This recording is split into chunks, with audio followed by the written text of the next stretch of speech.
Hari Om. We shall chant from verse number 7. Yoga yukto vishuddhatma vijitatma jitendriyah sarvabhutatma bhutatma kurvannapi na lipyate naiva kinchit karomiti yukto manyeta tattvavita pashyan shrunvan sprishan jighran ashnan gachan swapan shwasan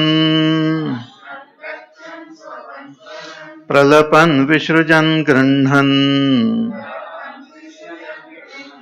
unmishan nimishannapi indriyanindriyartheshu vartanta iti dharayan brahmanyadhaya karmani sangam tyaktva karoti yah lipyate na sa papena padmapatramivambhasa kayena manasa buddhya kevalairindrayairapi yoginah karma kurvanti sangam tyaktvatma shuddhaye yukta karmaphalam tyaktva shantimapnoti naishtikim ayukta kamakarena phale sakto nibadhyate sarvakarmani manasa sanyasyaste sukham vashi navadvare pure dehi naiva kurvanna karayan.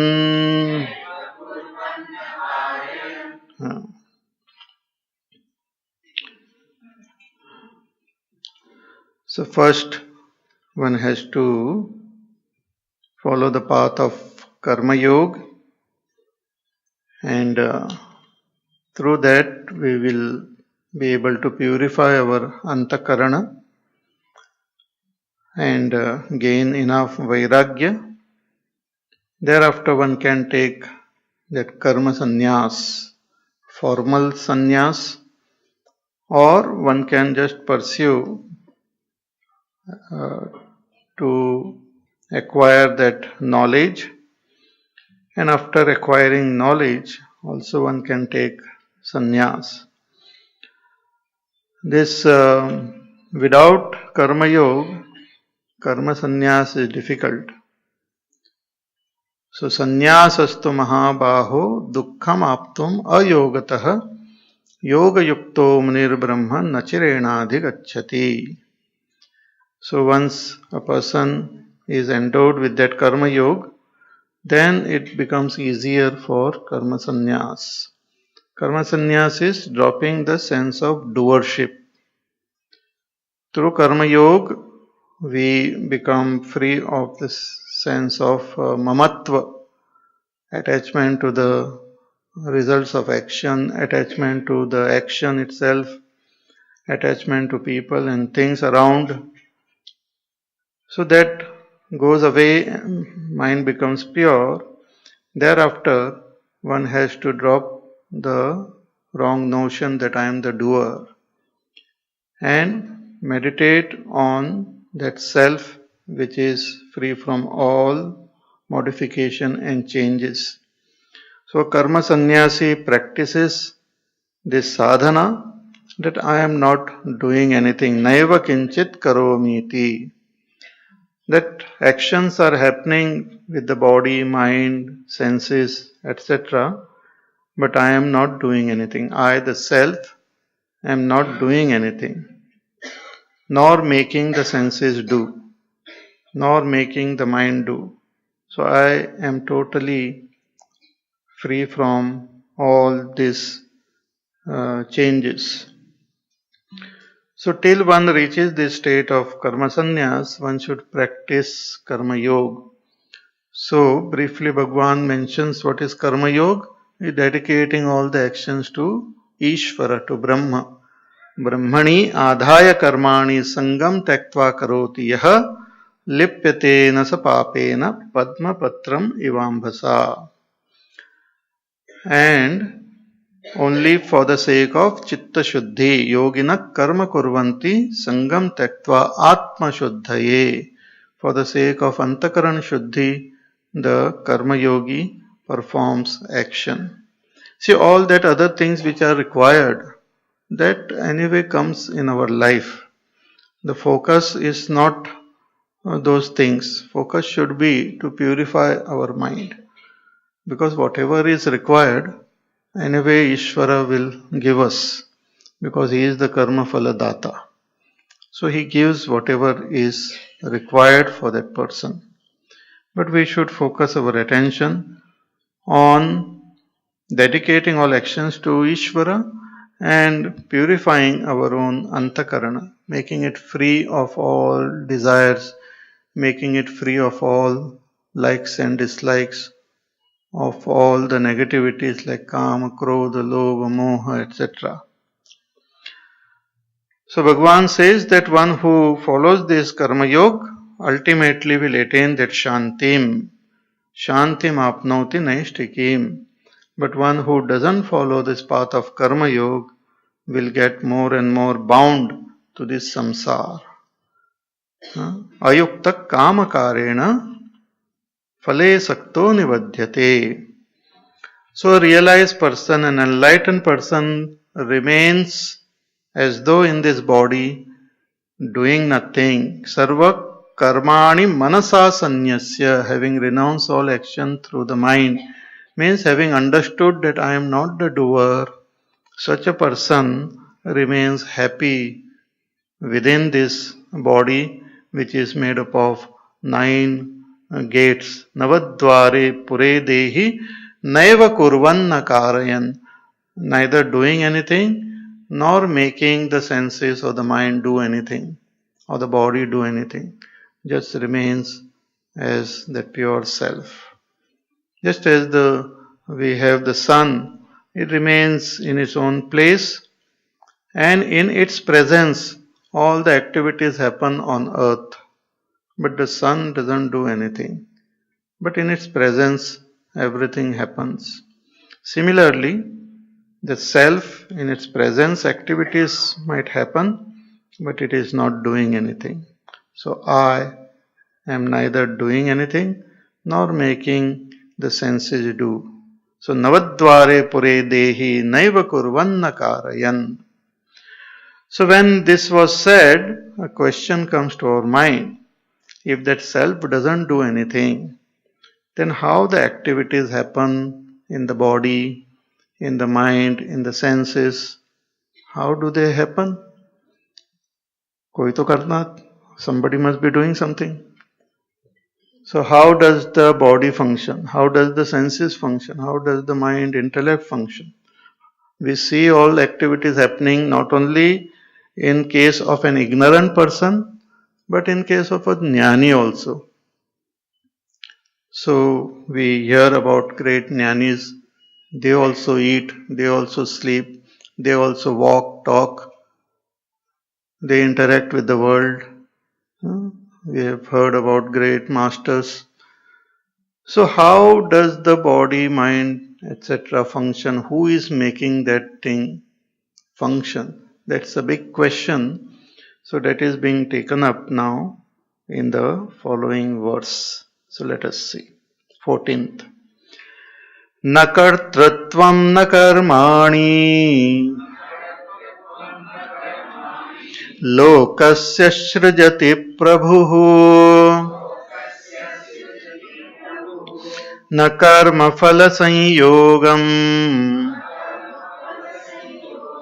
स्वभावस्तु प्रवर्तते न कर्तृत्वं न कर्माणि न कर्मफलसंयोगम्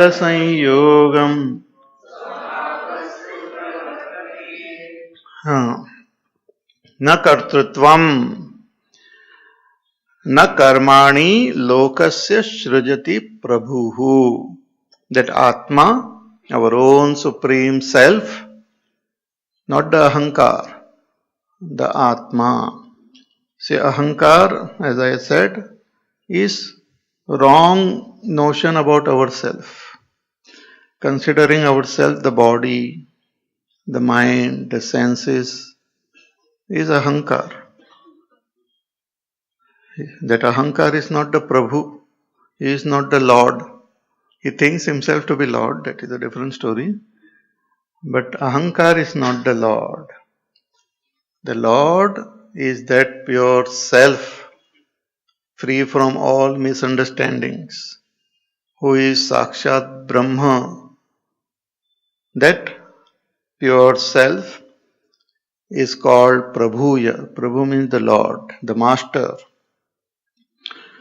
who remains in this body just as the space exists in a pot also. The space exists in the entire world, the entire all this cosmos, all the planets and stars and galaxies exist in space. Space is very vast, infinite. Millions of galaxies exist in space, but the same space exists in this small little cup also. It exists, it is there in a small little pot also. Same space, because space is one only. There are no many spaces. One space. But because of the pot, it appears as though the space is limited, confined. But it appears as though it is there inside the pot, though it is everywhere. So that space which is there inside that pot, similarly that Atma is existing in this body also. He is the Lord of this body. He is also the Lord of the entire creation. So that Prabhu who is existing in this body, na kartutvam na karmani lokasya srujati. He doesn't create any sense of doership in anyone. Na kartutvam, sense of doership that Atma doesn't create. Atma doesn't create all wrong notions. Atma doesn't create misunderstandings. It doesn't create sense of doership. Nor does it create any sambandha, relation with the objects of this karma. Na karmani. Through action we perform or we attain certain things, we attain some objects. So those objects also are not created by that Atma for this. So na kartritvam na karmani lokasya srujati prabhuhu. It is that Atma is not the doer of any action, either at the individual level or at the cosmic level. It is not the doer. Before also we have seen in the 4th chapter, Bhagavan talks about that self. He says, though I am the creator of this world, understand that I am not the creator. Tasya kartaram api mam vidhi akartaram avyayam. From one standpoint, it appears Ishvara is the creator, but from his nature, from his own standpoint, we come to know that he cannot be called a creator also. So these are some subtle points here. कि न कर्तृत्वम न कर्माणि लोकस्य सृजति प्रभुः, so that Atma doesn't create the sense of doership, nor does it create any sanyoga with the objects or with the results of this karma. Na karmaphala sanyogam. Karmaphala sanyog. Say we perform karma and we get connected to the result. Sometimes immediately. You put your finger in fire and immediately we get the result. Sometimes we put the finger in fire, we get the result after some time. I mean, need not be fire, but we eat something not good for our body. The result comes next day. You go for a party, eat whatever, cutter putter. That time you are very happy. Next day you have trouble. So the result comes slightly in future. Some results come after some 5-10 years. It says, 10 साल पहले आपने किया था, उसका ये परिणाम है. That time you might not have realized it, but this is what it is. Some result we don't know. A mosquito bite, and that time we might just feel the something scratching and all. The result might come after a few days. Within this lifetime we get lot of results, but there are certain karmas which doesn't give result in this lifetime. So when do they give? In some future lifetime they might give the result. So how does the person who has performed this karma and that result, some sanyog uska hona chahiye, because that result should come to this particular person only who has performed the karma, not to someone else. Just like we order something, it should get delivered to the right person. So that sanyog also happens in nature. We find that a karma is performed, we get the result of it. Whatever we are getting now is the result of karmas which we have performed in the past. So who knows that where I am born and what karmas? Someone knows. Someone is getting me connected to the result. Just like our mobile and all are there, they keep track of where you are and you get connected. Similarly, the karma gets connected to the karma phala. So karma phala sanyogam happens. So karta bhavana is born. I consider myself a doer. Then I perform various types of karma.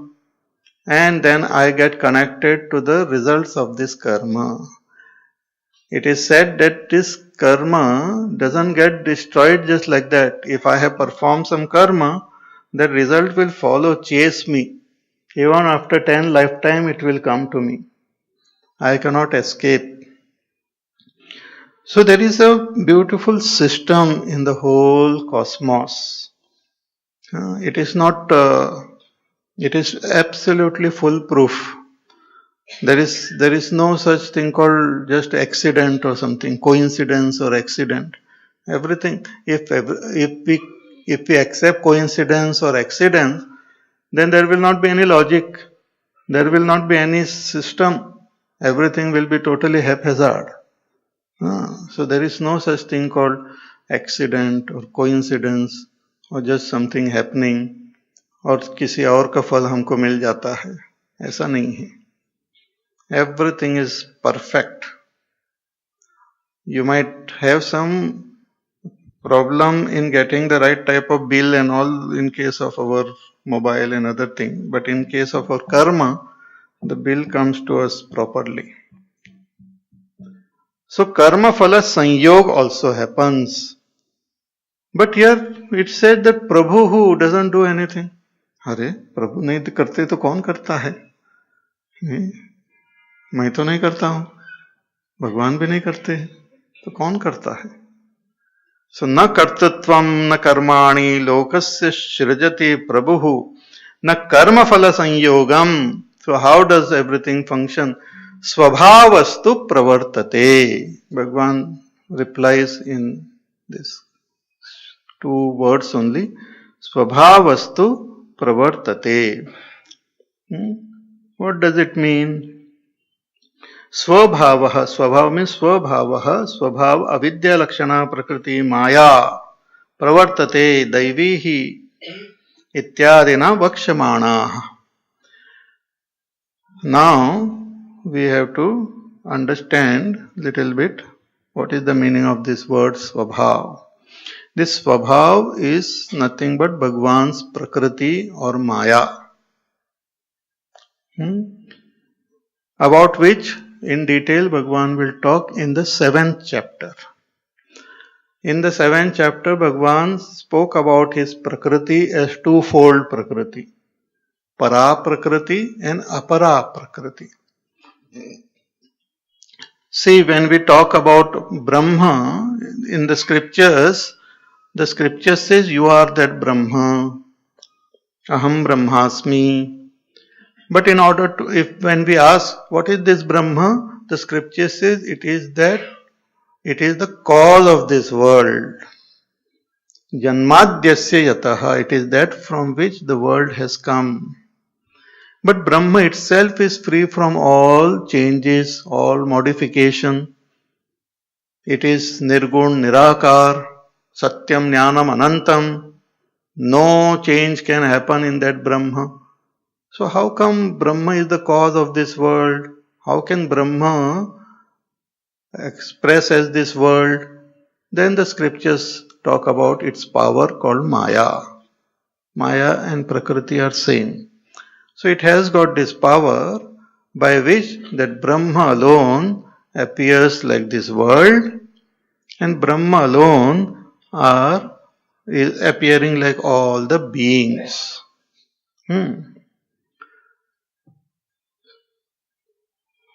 More actually, as you study, more and more we will be able to comprehend this whole thing. Now this Maya or Prakriti is called the power of that Brahma or power of Ishvara. And by the very presence of Ishvara, in his presence, this Prakriti manifests as this world.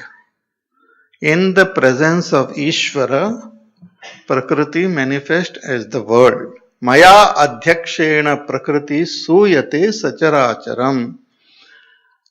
In the very presence of Ishvara, his power called Prakriti manifests as this world. When we say world, there are some 24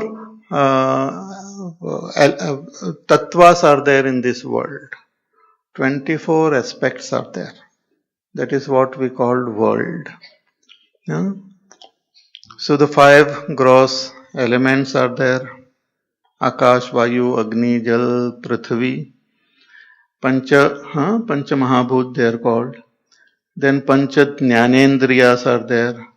Pancha Karmendriyas are there. Then we have Pancha Tanmatras are there.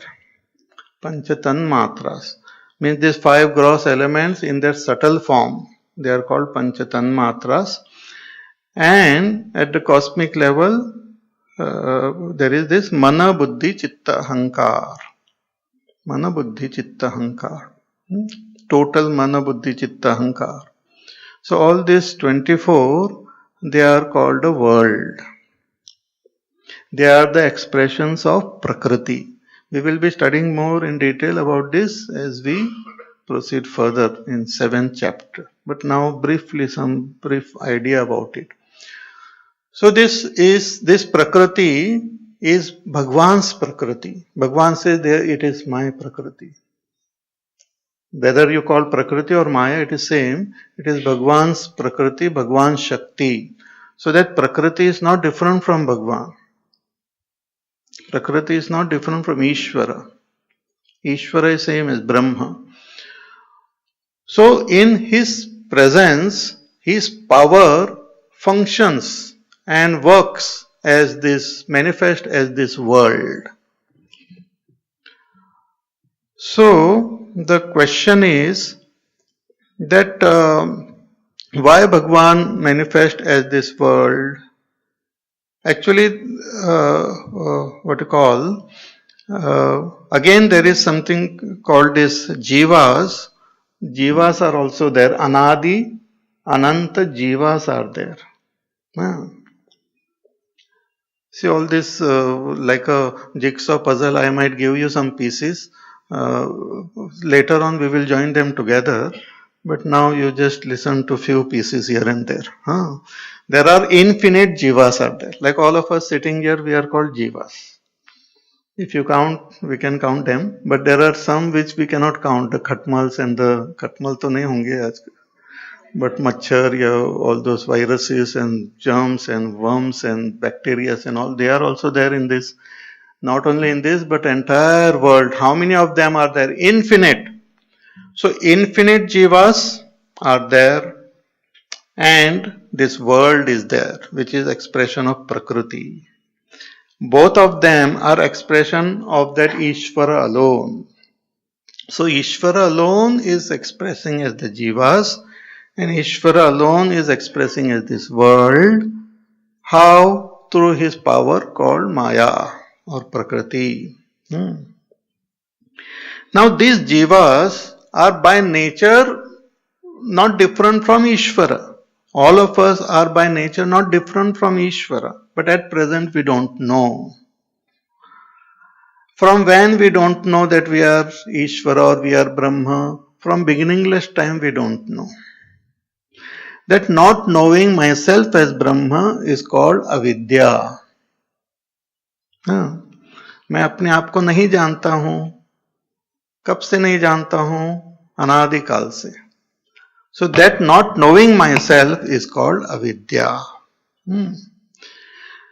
Now this avidya yukta jivas are there infinite, and this world is also there in which these jivas interact with the world. Now because of not knowing myself, I am associated, from beginningless time, I am associated with some part of the portion of the world. Some portion of the world has become my body. The 5 elements go to make my body. Then my 5 organs of actions are there, organs of perceptions are there. Then mana, buddhi, chitta, ahankar. These are all part of the world only, but I am associated with that from beginningless time. They are called my upadhis.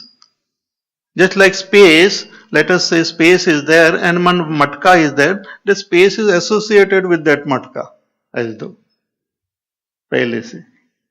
वैसे ही, from beginningless time, I am associated with my indriyas, with my karmendriyas, jnanendriyas, mana, buddhi, chitta, ahankar.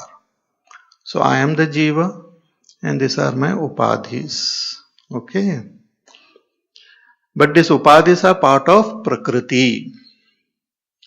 Now since I don't know who am I can use this. I am identified with these upadhis, and because I don't know who am I, that has given rise to various types of desires in my upadhis, in my antakarana. It gives rise to various desires. And in order to fulfill those desires, I keep on interacting with this world. So the world is created by Ishvara through his Prakriti. All this mana, buddhi, chitta, ahankar is also created by Ishvara. But this jiva who is there and his ignorance which has given rise to these desires, those desires are not created by Ishvara. Though they are born in Prakriti only. To understand it in a simple day-to-day example, like our mobile. Now some mobile company is there. Let us say Apple. Apple company is there. Now Apple company creates all these instruments. So there are certain things which are fixed in the instrument. There is the outer cover is there, then there is a software is there, then there are various applications are there inside. Then this mobile comes to you. So you get a special number, which is only your unique number. So that number comes to you.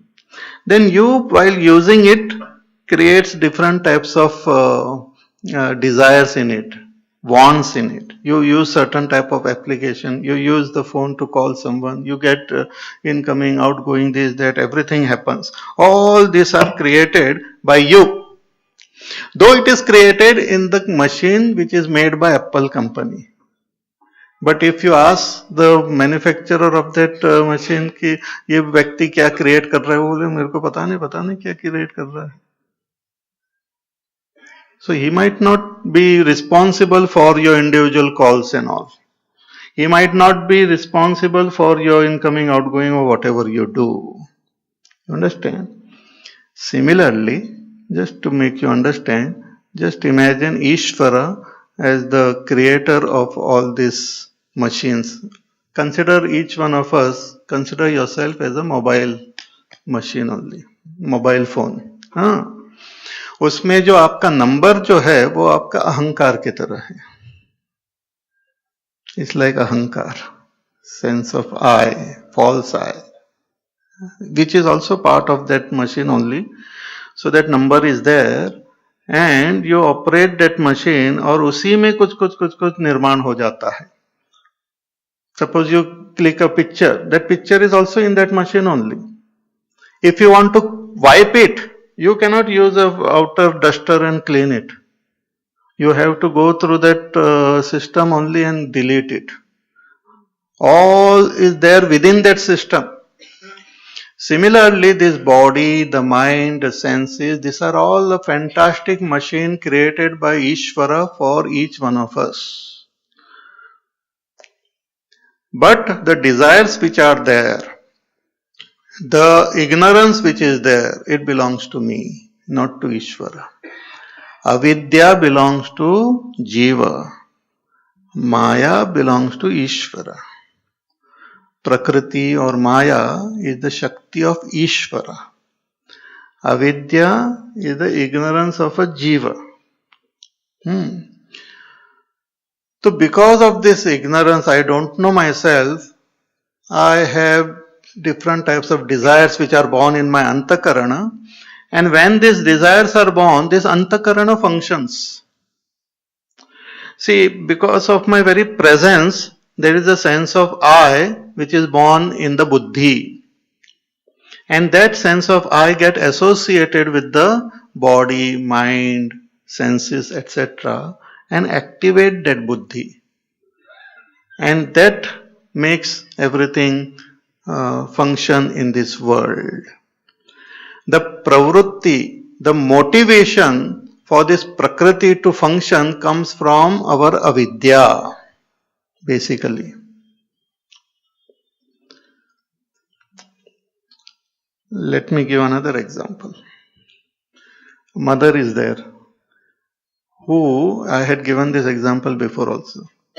Let us say the mother has got 5 children, and each one of them have different desire to eat something. 5 different dishes, separate, they want to eat.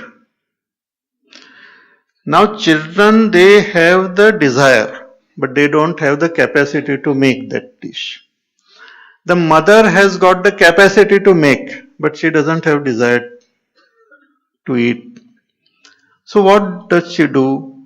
Taking the desires of all the children in her mind, she prepares the dish and give it to them.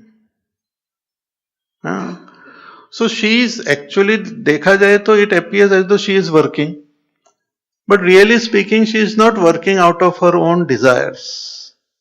She is just doing something for the children. Similarly, Ishvara's Prakriti, Our desires are there in that Prakriti, which makes that Prakriti function and create different things, and we look at it and experience the joys and sorrows. We feel we are experiencing the joys and sorrows. We are Sakshi of that Prakriti, but because of our ignorance, we also think ourselves to be the knower, feeler, doer. कर्ता भोक्ता ज्ञाता का notion हमारे अंदर निर्माण हो जाता है and we think we are the karta bhokta gyata and we are experiencing everything. So I, the real self, is not doing anything. But in my presence, because of this avidya, different types of desires are created in the Prakriti, and that itself is called here Swabhav, because of which all the activities happen. When through this sadhana, slowly the desires are reduced, and finally when that avidya is also eliminated through proper knowledge, the Prakriti will have no motivation to create anything for my sake. So as far as I am concerned, this whole thing will become defunct, and once I drop this body, I will not be born again. आपको समझ में आ रहा है क्या बोल रहा हूं मैं? हाँ.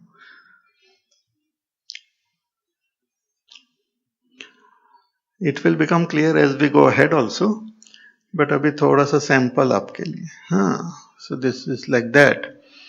So this is how the world functions. Here when it is said Swabhav, what Bhagwan means is Prakriti. But which Prakriti by itself is not functioning. Prakriti is functioning to fulfill our demand, our desires. Once that desires get eliminated through proper sadhana and all, then the Prakriti will not have any role for us. It will get dissolved. Just like when I am born in this particular body, once the use of this body is over, I drop this body, the body gets disintegrated. It becomes part of nature.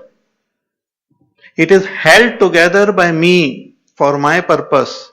But once I die, this body gets disintegrated. It becomes part of this nature itself. But my mind doesn't die. My senses don't die. My intellect doesn't die. My chitta doesn't die. My ahankar doesn't die. My pranas doesn't die. The sukshma sharir doesn't die. So it takes up another body again to fulfill my desires. So this goes on and on and on and on. But once I gain knowledge about myself, so desires get eliminated. So Sukshma Sharir, I don't have any need for that Sukshma Sharir, that also get disintegrated. I am not born again.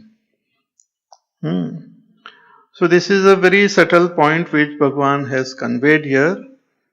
So you have to contemplate on it and try to understand. So he says, na kartutvam na karmani lokasya shrajati prabhu. So that Prabhu, the pure Atma, doesn't create a sense of doership, nor does it create anything, object, nor does it create sanyog between the karma and karmaphala. All this happens in Prakriti itself. Elsewhere Bhagwan has also said, all actions are happening in Prakriti only. So Swabhavastu pravartate. Further he says, Nadatte kasyachit papam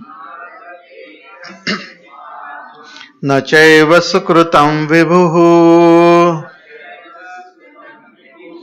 ajnane navratam jnanam tena muhyanti jantavaha nadatte kasyachit papam nachaivam.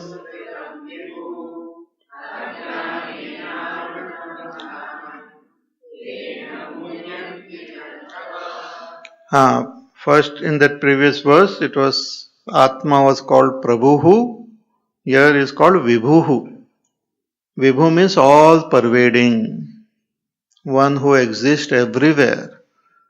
Prabhu, when it is said master, one might feel that he is only in this body, but really that Atma exists everywhere. He is the Lord of this entire creation. He is called Ishvara, the Lord, Vibhu. So that Vibhu, our own self, na adatte kasyachit papam. That self doesn't take anybody's papa. Accepts anybody's sin, anybody's papa. Oh, then he must be accepting punya. He says, nacha eva sukrutam vibhuhu.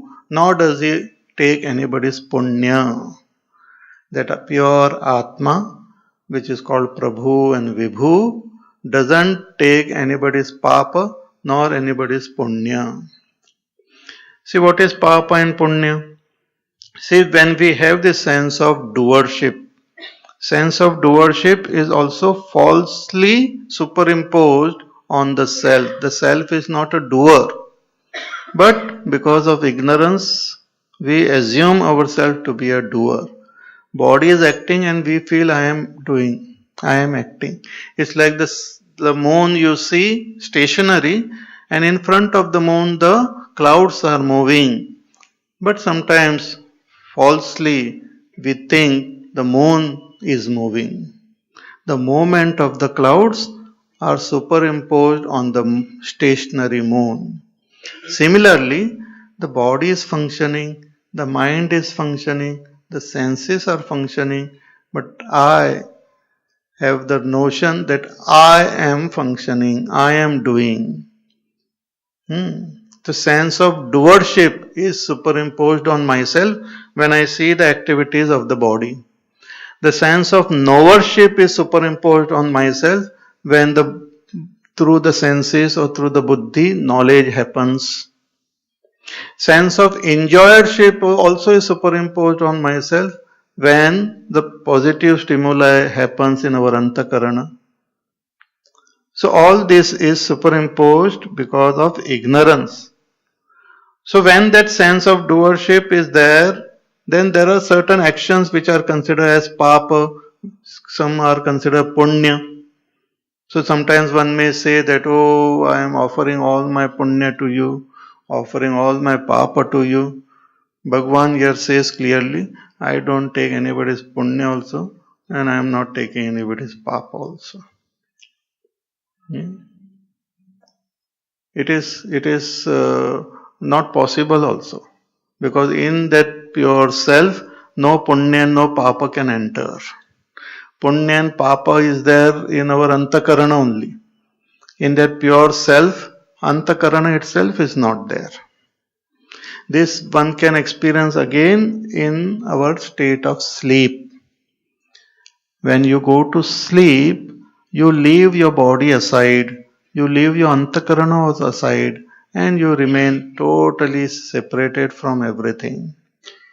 In that state, no, your senses cannot enter. Suppose somebody is sleeping, you cannot see that person. You can see the body of that person. You cannot see that person. Senses cannot enter there. Mind also cannot enter there. We are experiencing deep sleep state, but still we cannot talk anything about it. Kyunki intellect, mind cannot enter it. So that Atma is beyond our senses, beyond our mind. Papa and punya are there only in the antakarana. So antakarana cannot touch that Atma. So it doesn't take anybody's punya also, and it doesn't take anybody's papa also. But we have this feeling that I am offering it, I am doing something. Even while doing puja and all, we say everything I am offering to you. Kayena vacha mansendriyerva buddhyatmana vas prakrite svabhavat karomi yadyat sakalam parasmai narayanayati samarpayami. Everything I am offering it to you. He says it is good as a sadhana, but all this we do in the state of ignorance only. Because of ignorance only we consider ourselves as a doer. Bhagavan says, Ajnanena avrutam jnanam tena muhyanti jantavaha. That all beings, their knowledge is as though covered by ignorance, and therefore they get deluded with the notion that I am doing this, I am making something someone do, I am eating, I am drinking, I am walking, I am talking. All this notion comes because of ignorance only. These are all because of these are all moha, delusion of the jiva. So ajnanena avrutam jnanam tena muhyanti jantavaha. It is a wrong notion.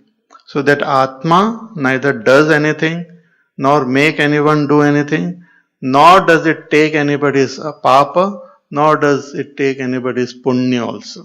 It is totally untouched by all action. It is untouched by all objects, by everything. It is pure. What you call nishkalanka.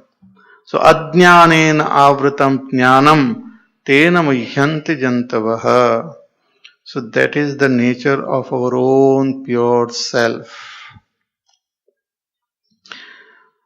So how come we don't know this, or how will we be able to realize this self?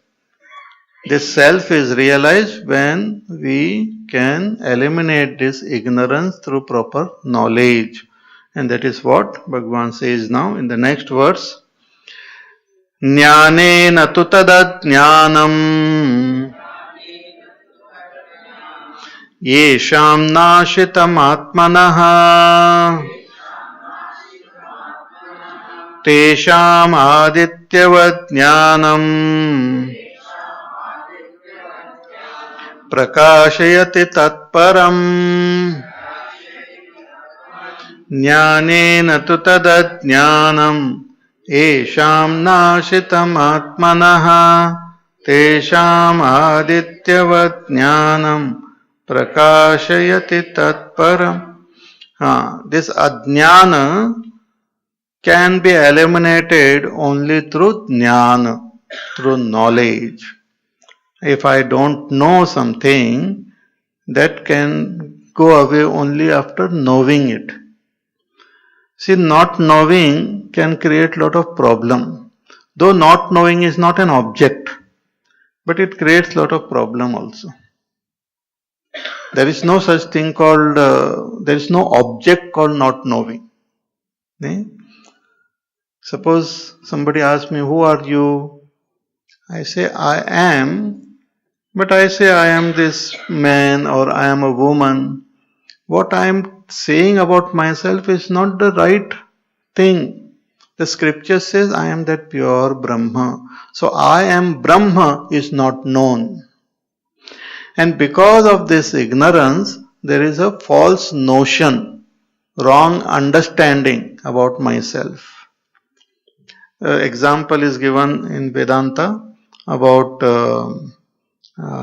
mother of pearl being mistaken for silver. You know, if you go on a beach and all, you will find some shining objects and you feel that it is some silver there. But when you go and pick it up, you realize that it is mother of pearl. So let us just analyze little bit this example, if you don't mind. Even if you mind, let us analyze. Because this is exactly what happens with us. This example will make us realize what exactly is the meaning of ajnana, ignorance. And how that ignorance is causing misunderstanding. So there is this mother of pearl. And I look at it and I see a shining object. I don't see that mother of pearl, I see a shining object. That shining object reminds me of silver which I had seen before. So I had seen some silver which was shining, and I see that shining object there, and I assume that to be silver. And I want to pick it up. I get very excited. Then I go there and observe it more closely. When I observe it closely, I come to realize that it is not silver, but it is mother of pearl, which is also shining like silver. But it is not silver. So when I come to know that mother of pearl, that notion that it is silver goes away. Similarly, there is this self, I, and there is this body, mind, intellect, and all is there. When I look at myself, I don't know exactly who am I. So I superimpose the idea of the body, mind, intellect on myself. Just like the silver idea is superimposed on the mother of pearl, the idea of body, mind, intellect is superimposed on myself. This is called ajnana, and this is called, the superimposition is called adhyasa. How can it go away? Only when I come to know my real nature. That's called jnana. So through the study of the scriptures, through contemplation, through meditation, when I come to know that I am that Brahma, this ajnana will also go away and the superimposition also will go away. So that is what Bhagavan briefly tells here, ki jnanena tu tad ajnanam esham nashitam atmanaha. That atma ajnan which is there, when it is get destroyed through jnanam, then what will happen? Tesham adityavad jnanam. That knowledge which is like the sun, brilliant like the sun, will prakashayati tatparam, will reveal everything clearly. Just as in the darkness we get confused, all objects seem to be totally mixed up, we can't see one object from the other, but when the sun rises, everything becomes spashta. Similarly, when that knowledge will happen about my own self, all things will become absolutely clear. I will know who am I. I will know what is the nature of the self. I will know everything as clearly as we see things clearly when the sun rises. That's what Bhagavan says, Kitesham adityavad jnanam prakashayati tatparam. Therefore, so this is the path of karma sannyas which Bhagavan is explaining here. We have already left karma yoga. So karma sannyas. So karma sannyas, we have to gain this knowledge and gain more and more abidance in that knowledge. Gain more and more abidance. So Bhagavan continues with that knowledge itself further also. He says, Tad buddhayastadatmanaha tannishthas tatparayanaha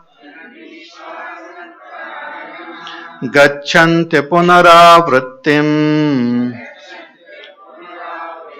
jnana nirdhuta kalmashaha tad buddhayastadatmanaha tannishthas tatparayanaha.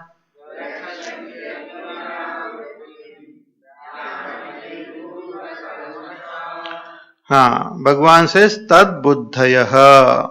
This person who gains this knowledge of the self, his buddhi enters or abides in that self.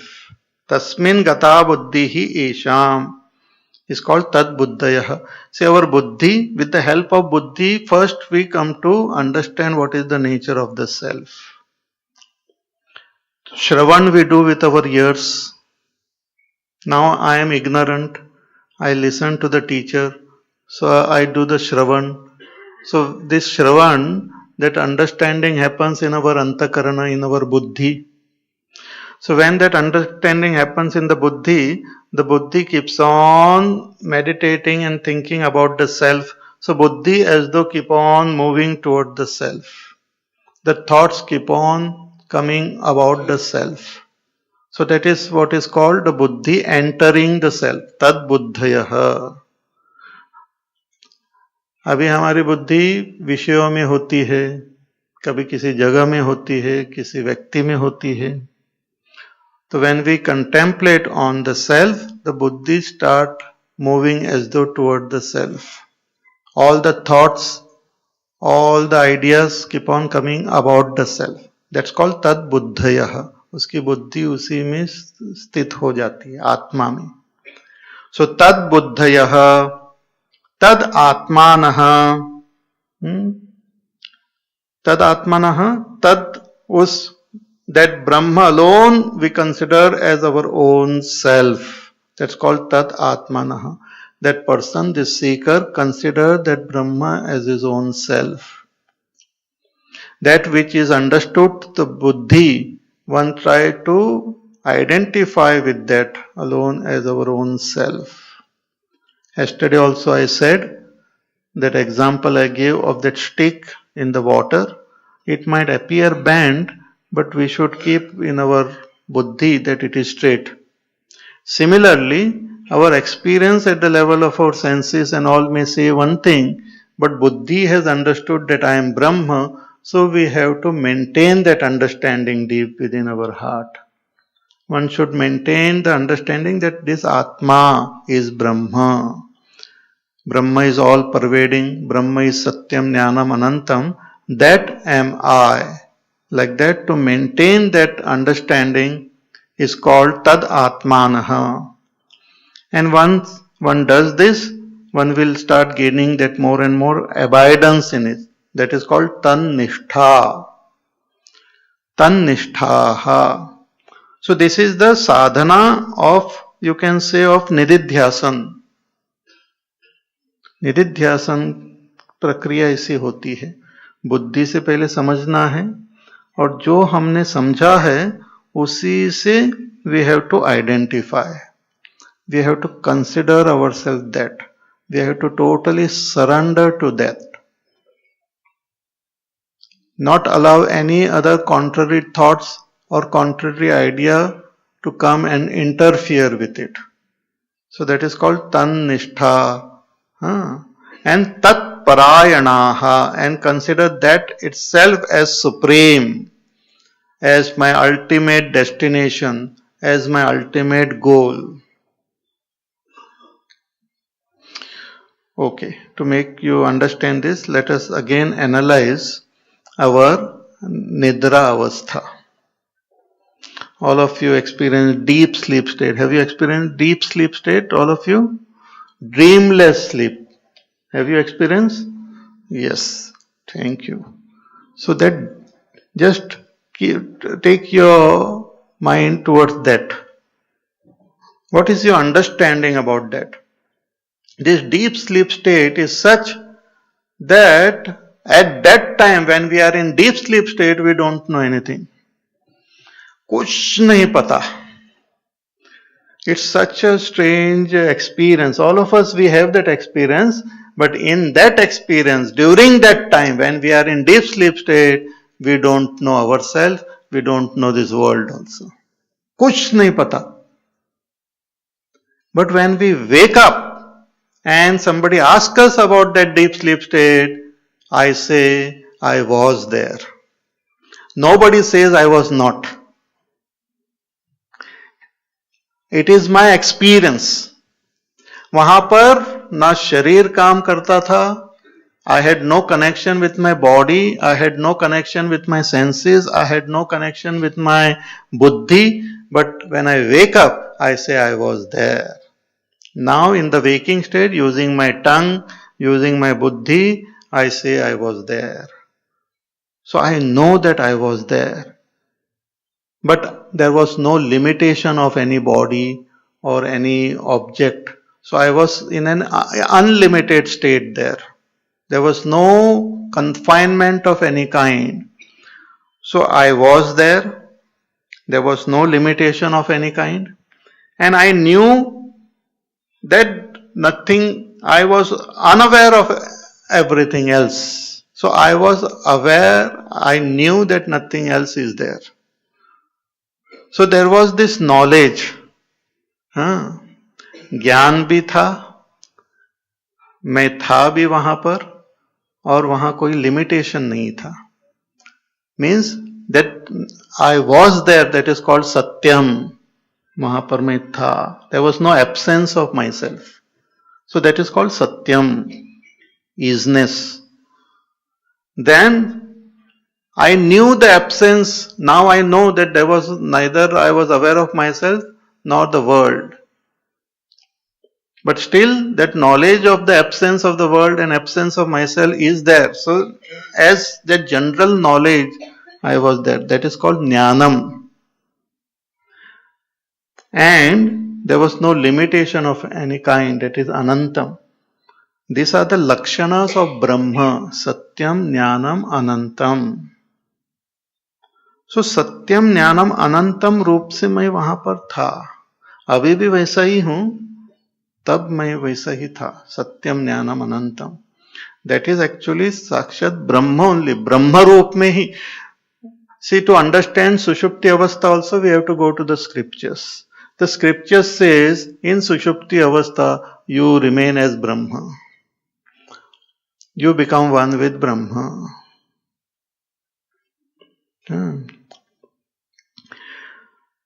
So, when I contemplate on it, when with the help of the scriptures, with the help of my own contemplation, thinking and all, when I am convinced that I am that Brahma, to hold on to that conviction, to take my thoughts in that direction only, to get established in that only, is called that practice of nididhyasan. Tad buddhayah, keep your buddhi there. Tad atmanah, consider that as your own self. Tan nishtha, get established in that. And tat parayanaha, consider that as the supreme, your destination. This is the practice of nididhyasan. These are very subtle things. And once we gain that abidance in my own self, once I realize myself, Bhagavan says, Gacchanti apunara vrittim, that person will not be born again. I will attain myself, there will not be again birth for me in a limited body. Punarapi jananam, punarapi maranam, punarapi janani jatare shayanam will not be there for me. So, Gacchanti apunaravrittim, jnana nirdhuta kalmasha.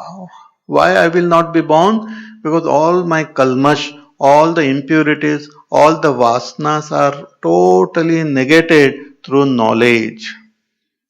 Knowledge that I am that Brahma negates all this. So I am not born again. See, in case of an ignorant person, he is born again. Because the Sukshma Sharir is not destroyed. So I am associated with that Sukshma Sharir, and there are many desires, and in order to fulfill those desires I am born again.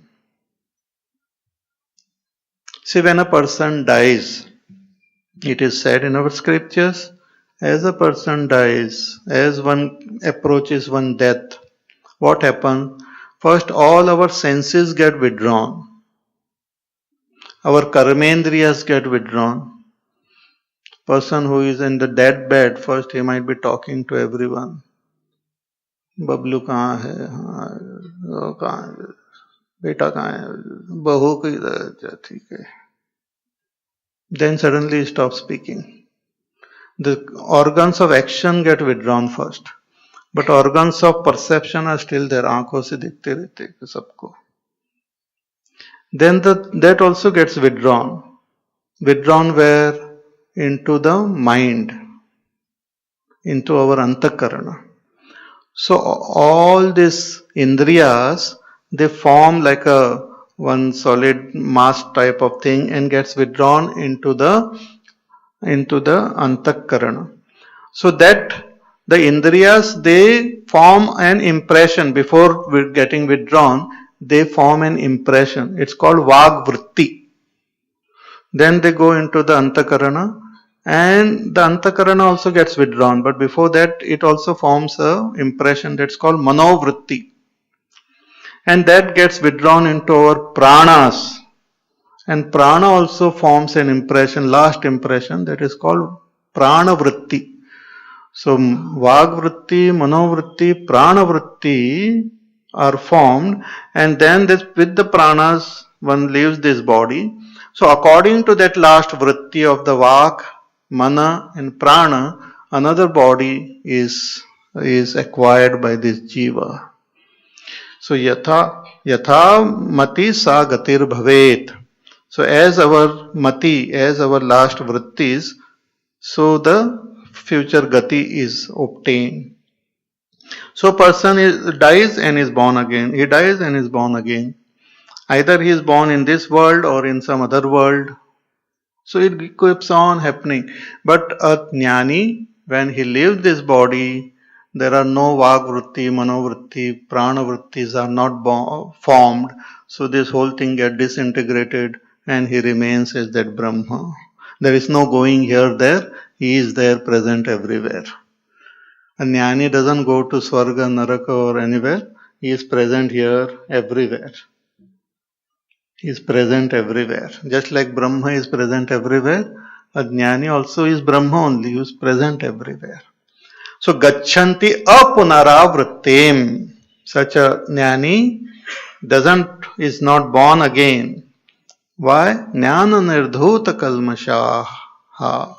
Because all his kalmash, all his impurities, vasanas, everything get destroyed, cleaned up through knowledge. So this is the final stage which one can attain by following the path of karma yoga and then karma sannyas. So in karma sannyas one has to gain knowledge. So shravana manan and then niridhyasan and gain that abidance in that self. More about this we'll see tomorrow.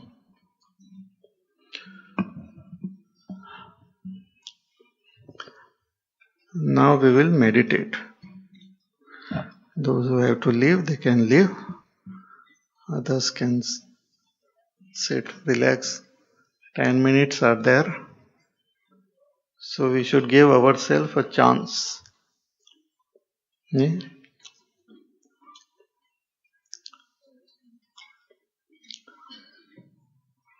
So close your eyes after keeping all your books and pens and all away. Close your eyes and bring your attention in the present moment. Just relax. Relax the body. Relax the mind. And bring your attention in the present moment.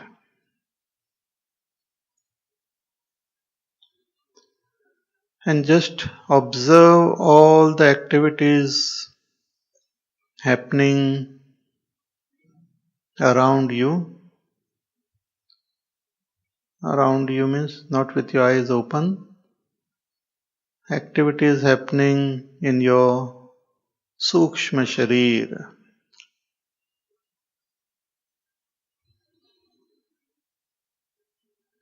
Like the breathing is happening. You are not, Atma is not breathing. You, the Atma, is not breathing. Breathing is happening in the body, done by the pranas, part of Bhagwan's Prakriti.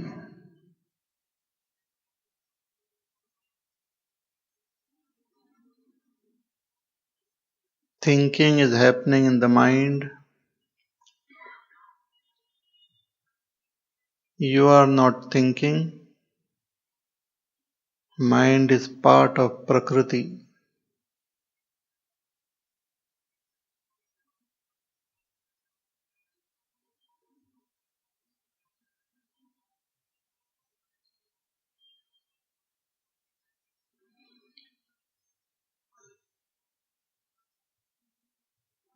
You are the witness, witnessing your body, witnessing your breathing, witnessing your thoughts.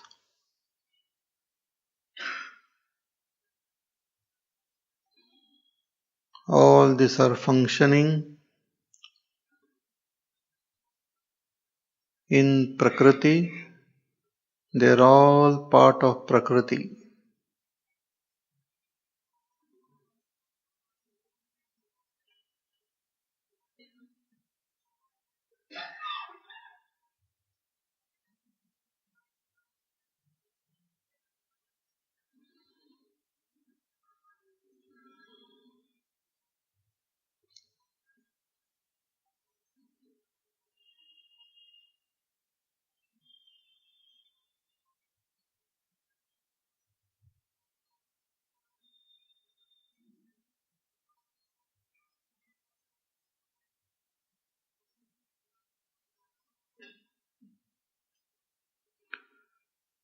You are pure existence, Satyam,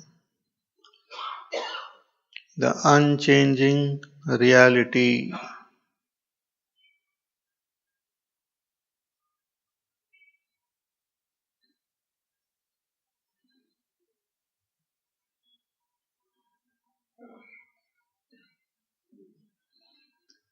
You are Jnanam,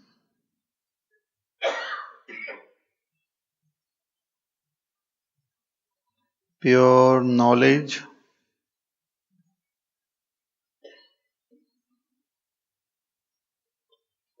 And you are Anantam, infinite, not bound.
ॐ पूर्णमदः पूर्णमिदं पूर्णात् पूर्णमुदच्यते पूर्णस्य पूर्णमादाय पूर्णमेवावशिष्यते